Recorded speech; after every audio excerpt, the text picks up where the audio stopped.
আলহামদুলিল্লাহ ২০১২ সালে দুবাই আসছি, আবুধাবিতে বসবাস করি। আর এই ১৪ বছর ধরেই আবুধাবিতে বসবাস করি।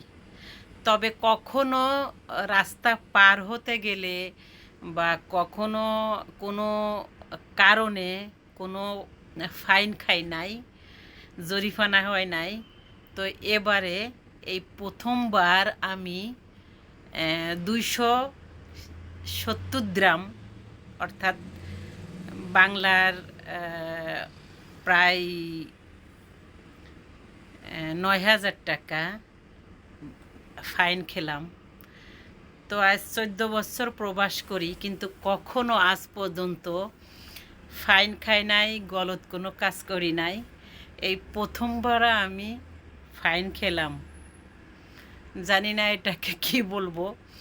তো যাই হোক, সবই আল্লাহর ইচ্ছা। বিপদ কখনো কাউকে বলে আসে না। এ দেশটা হলো নিয়ম কানুনের বাইরে চলে না, সব কিছু কানুনের ভিতর চলে। আসলে রাস্তাটা পার হওয়াটাও কিন্তু আমাদের কানুনের বাইরে ছিল। তবে আমরা রাস্তাটা পার হই ওভারব্রিজ দিয়ে।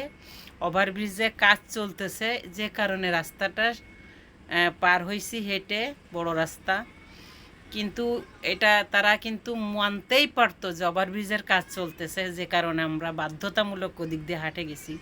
কিন্তু না, এ দেশটা এত কানুন বইতো যে অনেক দূর দিয়ে সিগনাল দিয়ে ঘুরে যেতে হবে, কিন্তু তারপরেও তোমার রাস্তায় কাজ চলতেছে অজুহাত দেখা বা হবে না, রাস্তা সোজাসুজি পার হওয়া যাবে না। তো যাই হোক, একটা ভুলে অনেকগুলো সংশোধন হয়ে যায়। এই ভুলটা আজকে ধরা